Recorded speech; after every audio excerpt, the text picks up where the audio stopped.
lagayan ng juice. And then,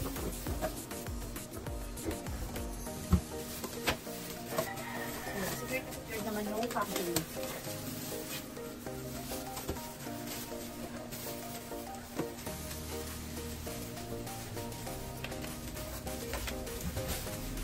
Yung kanyang manual. So, ayan. Kasi mo lang natin. So, bali, ito na lang yung ilalagay natin. Dito sa so, ayan. Ganyan siya. So, dito lumalabas yung juice. Dito naman yung pinagsakalan niya.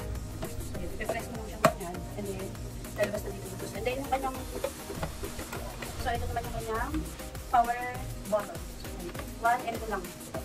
Ilang level na siya. So, testing na natin.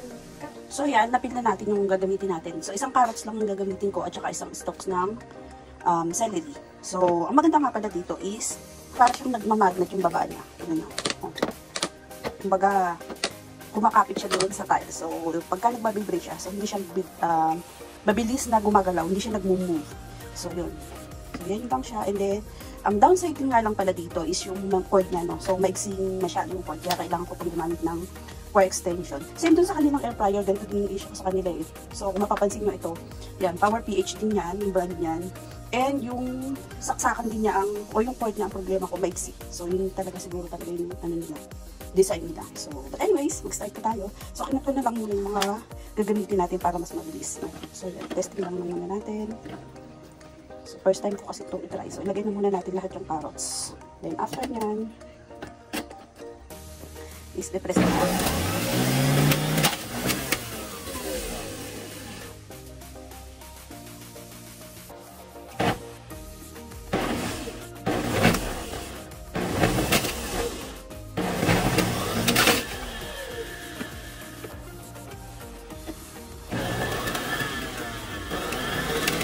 So, yun.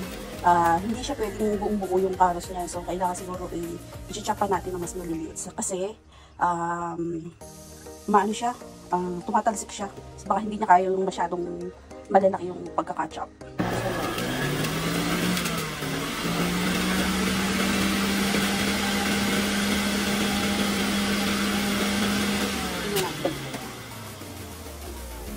So, yun lang nakuha ko. Kasi natin makikita nyo, meron parang buo-buo dito. Yan, hindi niya nakuha na, hindi niya lahat ay nadurog niya lahat. So, yan. Yun ang ating review. So, kailangan siguro medyo litan pa natin yung pagkaka-chop doon sa carrots. So, ito din. Same dito. Siguro itong celery ko, medyo lilitan ko na lang yung pagkaka-chop ko, no? So, yun. Tignan natin. So, sa isang carrots, small piece of carrots, so ito lang yung nakuha ko. Okay. So, ngayon naman, i-testing natin itong celery. 1 stalk of celery yan. So, yan.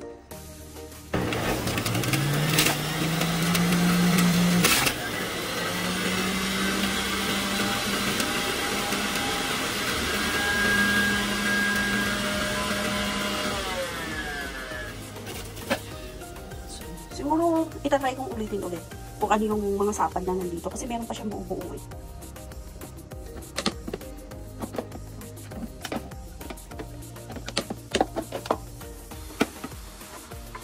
Yan siya. Meron pa siyang buo-buo.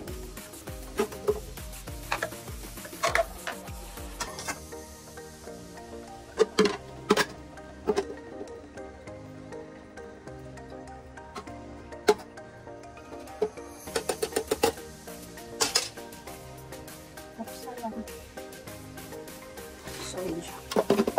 Ulit natin. And then, use. Try ulit natin ang isa pa. Okay?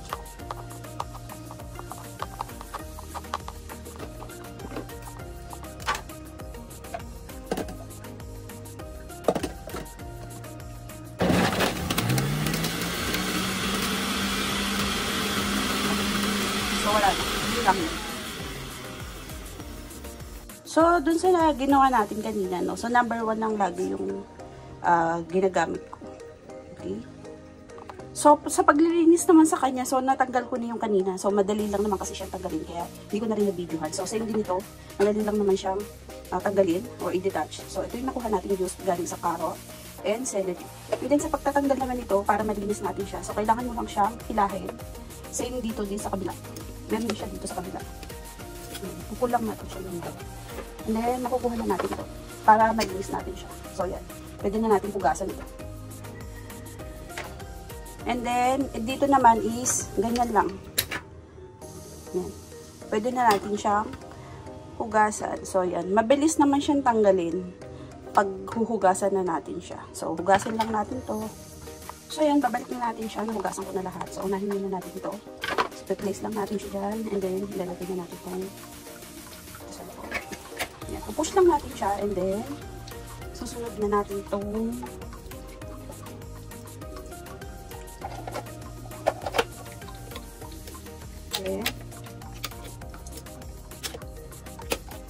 same din sa kabila.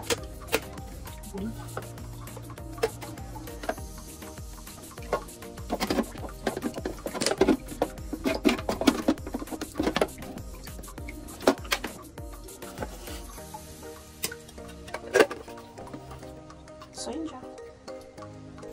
Hello guys! So, yun na nga, no, sa ating final and honest review kay dito kay Power PH. So, nakita nyo naman kanina, merong mga ilang pirasong carrots na hindi masyadong, or meron pa talagang buo na lumabas sa kanya, hindi masyadong nag-grind. So, siguro kasi masyadong malalaki or hindi mo talaga sinap ng pino o na mas maliit pa kasi nga gusto kong makita yung kung hanggang saan yung pwedeng ipasok sa kanya. Pero next time, siguro lilitan ko na lang yung pagka-catch up ko dun sa carrots. So, sa isang stalks ng celery and small piece of carrot. So, ito yung nakuha ko sa kanya. So, wag na tayong magtaka kung bakit konti kasi juice lang naman talaga galing doon sa carrots at saka sa celery. Wala tayong inad na water kaya ganyan lang siya ka-konti. Tsaka maliit lang din naman talaga yung carrots na inilagay ko.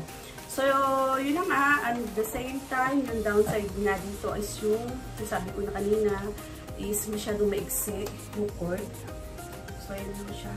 Maigsi siya. So, kailangan ko talaga siyang gamitan ng extension. Pero kung kayo naman is mayroong mas malapit na outlet na pwede yung pagsaksakan sa kanya, na doon mo siya i-place. So, hindi mo na kailangan. Pero kasi, hindi siya naka-place doon sa malapit sa outlet. So, kaya naman, kinailangan ko ng extension.